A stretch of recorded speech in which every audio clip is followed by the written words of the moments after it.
приятели. Поет. Да. Има около 7-8 стихосбирки. Много стихосбирки има написани. Много съм злеял с поезията.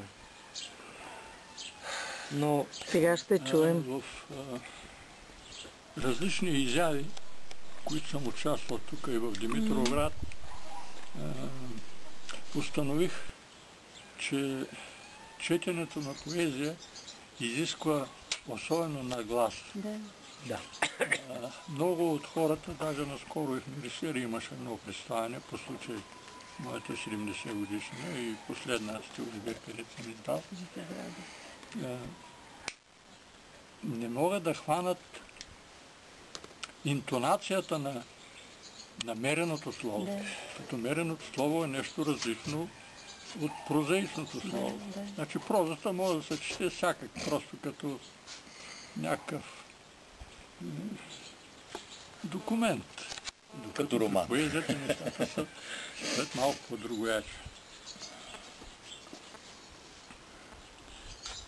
Ще ми извините малко, че ще ви отнема време. Моля, удоволствието е наше. Спокойно, не се притеснявайте. Ако трябва да преместя чадъра да направя сянка малко. Не. Добре. Чудесно. По-близо до Вие слънцето. сте морски хора, аз това го знам. И така да прочетем, за да сме силни.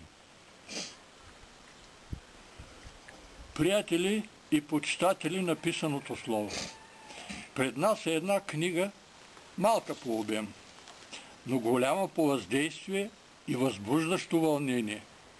Една книга, която обжарва чувствата ни и ни прави по-добри и по-отговорни. Една книга, която грабва и ни праща в миналото и ни вълнува в настоящето. Поне за мен е така. Една книга изповед. Една книга Евангелие. Една книга на книгите, измествайки всичко писано до сега за тъй наречения преход. Този преход, който преживяхме, изобщо, мое частно мнение, няма литература. Разни изгъзъци, какви истории за убийства, изнасилване, разголване на момичета и каквото си дойде на ума. Престъпно въздействие върху човешкия ум.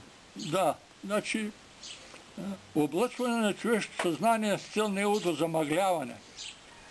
Замъгляват ме. Да, точно така. Една книга на духа, душевността и патриотизма. Една книга за българщината, без която България безсрамно обеднява. Това е така. В заглавието четем, че Полъх над Тракия е документална повест. Това е така и не е така. Като конструкция тя е един малък роман, наситен с драматизъм и внезапни обрати. Книгата ни запознава с фактология, но и с художествени внушения. Отделните откази, от които е сглобена, ни правят съпричастни на онова време, за което се отнася, но и за първичния бит на българите, които са живели тогава. От художествените внушения пред нас изпъква една жива картина, наситена с динамика, под привидно спокойния живот и улегналост. Нещо отдолу ври и кипи и напира да разкъса оковите на привидността. Разбира се, че централният образ в повестта, роман или в романа повест, е Сава Катрафилов. Човек на духа, но на човещината и отговорността. Човек скиталец, човек патриот, човек бунтовник. Човек верен на клетвата. Нещо, което днес е. Особено да сме верни на клетвата. Какво като съм дал клетва? Разбира се, че има и други герои, намерили живот в книгата, но те са дадени в контрапункт на основния герой, което ще рече, че те спомагат да изпъкне образа на Сава Катрафилов. Дори и смъртта му. Езикът на книгата е простоват, лесно разбираем, поради което вълнува. Георги Енев не е търсил езикови модернизми или чужди лексеми. Простичко, с лекота, яснота, топлота и отдаденост той ни поднася един живот, който днес така много ни липсва. И ще завърша с един стих от американския поет Уолт Уитмен. Това не е книга.